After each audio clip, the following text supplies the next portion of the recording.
The basic thing is that if Ronafalk comes second and Ongaro wins, Ongaro has to beat 30 laps in 15:14.3. And the amount of speed he had in the second half of the race, he said it's going to be relatively easy. But he has to win, and that is not always easy. As the cars are beneath me, you can see Aaron Stringer's 93 and the 94. And they move away, and there's the 33 car of Patrick Hoffer, but they move down now for the second of the RCGP races. Final B of the, or final two, I suppose, of the first round. Don't forget, tomorrow we're doing it all again, 4 qualifying races and an hour main. But it's worth the same number of points. The winner of the round one will get the same points as the winner of round two. Currently, a number of guys have points for winning a qualifying race. The FTQ point went to David Ongaro, and now it's about all the points of the race. His dad says, calm down, calm down. Let's keep it calm. And we are going off on the lead, and off they go. Silence before the storm. And they're away. Tiny creep from Bato, but I think it'll be a problem. And a great start from Ongaro, and in fact a great start from Ronafalk as well. And these two, look how they're going to tell the story of this second 30-lap final as well. Third place. Oh, well, Karma Bride, great start in third, and Cole Ogden into fourth. So the loser at the start is Robert Bataille, but they're off and away, and it's Ongaro from Ronafalk. Ronafalk, who told us he lost a bit of drive towards the end of the race and he suspected a clutch problem, which wasn't helping him get off the jumps, but it's certainly interesting. I would say that already he is being gapped by Ongaro, and the gap at the end of the first lap is 0.376 seconds. And it's more than that now. So Ongaro's gone straight off like an absolute startled hare, and he's putting a gap on and has decided I'm going to have to win this by getting ahead, staying ahead. He's flying, absolutely flying. First lap over, 28.9, 30.0. So it's only 1.5 tenths, but it just seems like a lot more. I can only assume that as he started to pull away, he'd been caught slightly at the end of the first lap. So first, second, long way. Oh, and Ronafalk's made a mistake, and Ronafalk's taken himself out. This is a big one. Right, drop back to second and third. Ronafalk has a huge need to make up now. Now he has to hope that Ongaro makes it, but second and third, which is Cole Ogden and Carl McBride. Ogden in the yellow and purple, and in the red and white car, it's Carl McBride fighting for second and third. Both had reasonable results in the first round. So it's going to be an interesting battle about who gets what overall score, and I'll be sitting down with my pen trying to work out who it has until Stefan tells me in my ear. So out in the lead by 4 seconds nearly is Ongaro, but we're looking at the second and third. Ogden in the HB, the Infinity of Carl McBride. Another lap completed. The lead has gone out to 4.5 seconds for Ongaro. But these two now, in fact, just temporarily, Cole Ogden is gapping McBride. Still battle in the fourth place. And in fact, that's where the battle is now. And we should be on one car back, guys, on the battle for fourth battle for third between McBride and Robert Battle, who've got Canas catching up as well. So it's a Australian-Spanish sandwich. There's a hot dog and paella meal. So, a hot dog from Australia would be a Barbie, wouldn't it? For America, I mean. Because Cole Ogden's got away in second. Ogden's in second. Ongaro's in third. Ongaro had a small mistake. Ongaro made a small mistake there. And that's going to... But this battle now is right on for third place. Leading car, McBride. Behind him, the wily Spanish Fox in red with yellow wheels, and they come around and go up through the hot race double, and then over the steps, over the difficult doubles. Now it's interesting, that last lap, it was a bad lap, but he's lost 2 seconds to Ongaro. He leaves from a mistake on his own, and that's more significant because that is time that he's lost, that he's trying to gain on Ronafalk, catch Ronafalk up. Ronafalk does need to get to second, which he hasn't done yet either. So at the moment, this is kind of a conundrum in that Ronafalk needs to get to second, and I wonder if he gets to third, whether Ogden will let him past as a teammate thing. But at the moment, Battle has just almost landed on top of McBride. Now Badia gets through. So Badia gets through. We have third, fourth, fifth, and sixth together. And the sixth place man is Ronafalk, and he's looking to get up the inside. Ogden dropping slightly back on. He's very safe with Ogden to head his car. These four now flying over the Infinity Leap. One of them being an Infinity, and that being Kyle McBride. Behind him is Canas. Behind him is Ronnefeld, but leading this quartet is Robert Bataille. Bataille spins it round. And they're going to hop back up again. 4 cars in frame, 4 cars together. They come flying over the difficult doubles right underneath camera 2 down the straight. No one's going for fuel yet. We're only done shy of 4 minutes in. Oh, a nasty bump for Ronnefeld, but he got away with it back of this train of talent here at the Rcgp World Series round 1. Oh, and another little minor mistake for Ronnefeld. He's dropped to the back of them. Ogden now 2.1 seconds behind. Oh, and Ogden's on his roof, so Ogden's now dropping back. Ogden's on his roof. Still in second, lost a bit of his lead. Ongara's going to get further away, and this 4 quartet is split, really, with Battle now having a slight lead and advantage over McBride and then Canas. Canas in the S-Works, the blue and red car with a bit of white.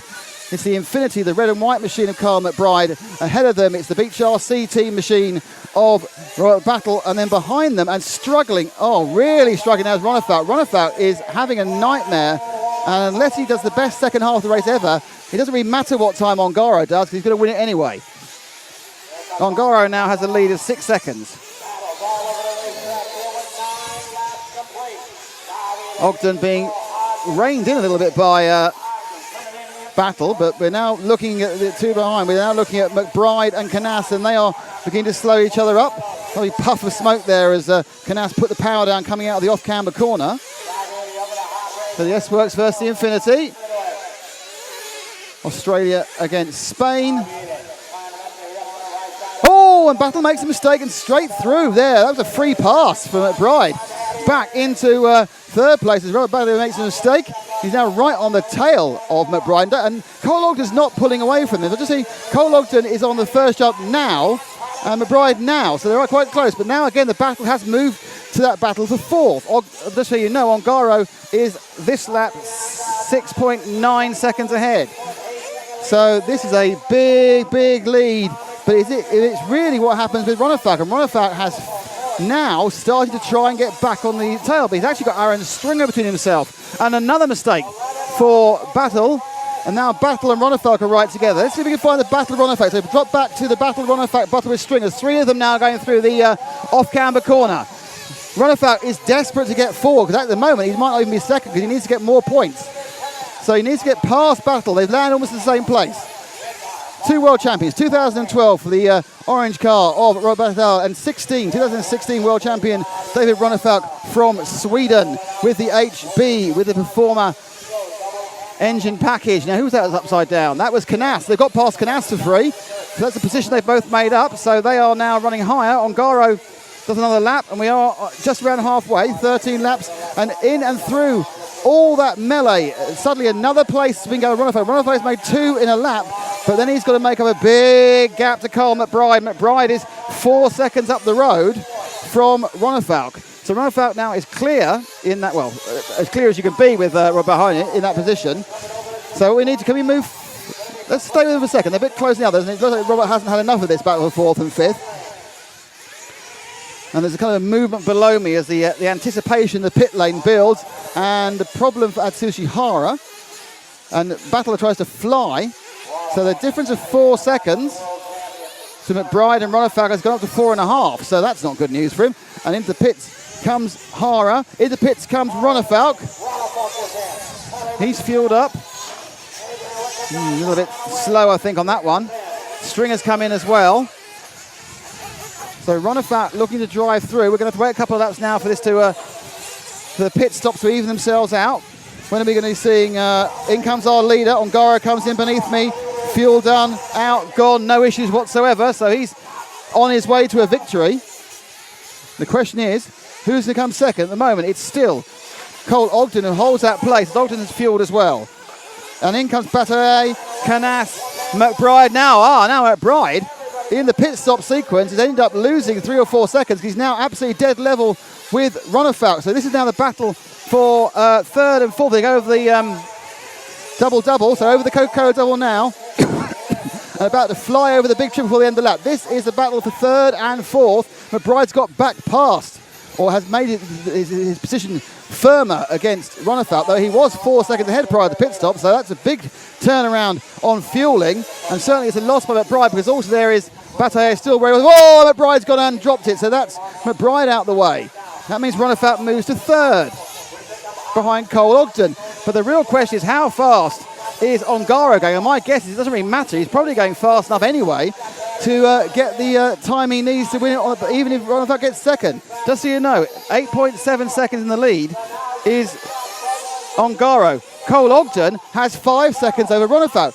Now, team orders. They're both on the HB team. Does someone say, Cole, you've got to slow down. Give the points to Ronefalk, because he's got a chance then. If Ronefalk doesn't come second, he's got no chance of winning the round. If Ogden backs off, then he has got a chance. But they've got a problem. They've got the old fox, Robert Bataille, hanging around there as well. So our first round of the team's championship, construction championship, suddenly becomes absolutely in focus. It's all about, can Cole Ogden actually help his teammate on the HB Performer team beat the Scuderia Scampiodosso team of Ongaro, who we haven't really seen because he's miles ahead. He's ahead by 7 and a bit seconds. It's a 4.5 second distance between Ogden and Ronefalk. Down goes beneath me as we carry on looking at Ronefalk's attempt to get to Ogden, but that's a kind of a lonely attempt. There's a lot of split racing now, a lot of split cars around. 4.1 seconds the gap now as Ronefalk gains on Ogden.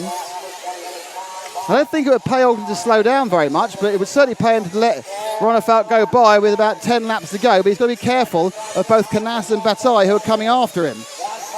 However, I'm not overly sure that it's going to do him much good, because Ongaro is flying, as you would expect. And in doing that flying, he is probably going to get a better individual lap time. So, you know, the race time was 30 laps in 15:14.5, was what Ronefalk did the first one. As I say, it doesn't matter unless he's second. And as he flies now onto the off-camber corner and into the double-double, the lead has gone down to 3.8. Ogden's already crossed, I don't know what it's going to be now. And the lead goes to 3.7. So the gap, it's not the lead, the gap between Ogden and Ronefalk. And Ogden now, let's move forward to Cole Ogden. Cole Ogden in the yellow and purple car, just going over the off-camber corner now and coming over the double. He's down in second. He's the man who's got a decision to make. Just so you know, David Ongaro is going very fast around the track. So Ogden, someone needs to get on the radio. Toto Wolff, you need to get on the radio. Actually, it would be Toto Wolff, it'd be Matteo Binotti, because he'll be obviously the team leader. No, you can't be the young man doing better than your team leader, and we want to ask him through. In traffic now is our leader, but that's not causing any problems. Ogden now has certainly Ronefalk gaining on him. There's some traffic between Ronefalk and the other cars, and it's certainly, actually, I think it's no doubt that Ronefalk's going to get to Ogden. Ogden's had a bit of a dodgy lap, actually, and in fact he stopped on a corner, so they're now really close together. So drop back 2 cars to Ronefalk. Ronefalk now has, I think, JQ in between them. Yep, so it's JQ between Ogden and Ronefalk. Now, I would expect, because they've actually managed to lose Battle and Canas, that at this point Ogden needs to if he gets up to him, needs to let him go. Then he'll be second, and then it'll just be down to how fast did Ongaro go. So JQ needs to move out of the way and let his fellow Scandinavian through. JQ, the Finn, lets the Swede David Ronefalk past him. The next person for Ronefalk to attack is his teammate, Cole Ogden. Are we going to see the first team orders or team tactics of Rcgp World Series? Well, that doesn't, because actually we've got 33 just climbing over. And is he going to let him go off that with Patrick Hoffer? Now, is Ogden going to fight, or is he going to let him go? Realistically, for the good of the team, he needs to let him go. But for the good of Cole Ogden, he needs not to. And I kind of think at this point, whether they know what the timing is. But that's what we got. We got team tactics. Is it Bottas? Is Cole Ogden going to be a Bottas? Is Cole Ogden going to be a Leclerc? Or is Cole Ogden going to be a Lewis Hamilton? And not say no. I say no to team orders. Out in front by 12 seconds is David Ongaro. But it's more important what sort of time he's doing. Ronefalk needs to get past Ogden. That's the key point. Then he's got a chance because he'll be second. Whether they actually know that, if they know that Ongaro's going too fast, and I haven't got a predicted time here, so I'm not sure how they'd know. Ronefalk has the fastest lap. And he's following around the two teammates together. It's yellow and purple for the American Cole Ogden and the yellow, white, orange and green of the Swede, David Ronefalk. Now, down to the last 2.5 laps. The lead is massive, and it's 11.7 seconds to Ongaro, but that's not the point. The point is Ronefalk had a complete fizz on that section, lost the whole of the drive. They've managed to pull a 5-second gap on Battle, but Ogden, is he going to stay there? Is he going to prevent any chance for his teammates to take it? On lap 28, when they complete this, they're going to start the last lap. Ongaro is away and happy and already on the last lap. No, he hasn't last lap. He's about to start his last lap. He needs to get 30 laps. He's got 2 to go.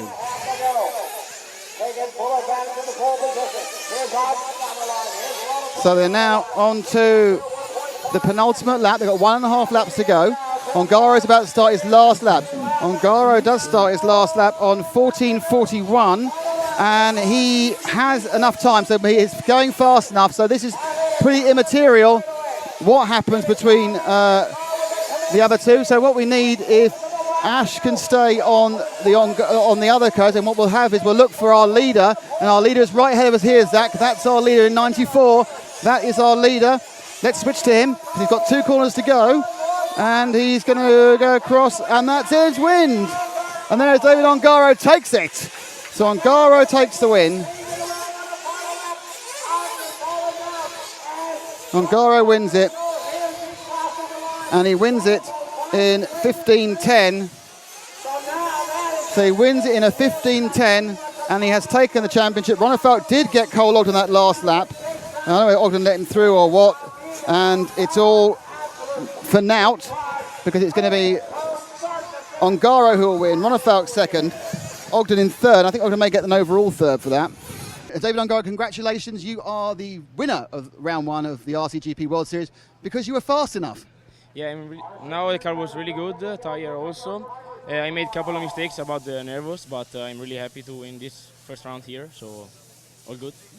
You got out in the lead and you seemed to stroke it away again. How tense were you knowing you had to get a time? A lot, especially to make no mistakes and drive safe just to take the win. Thank you indeed. And now let's go to the HB team. David, well, you are second on countback.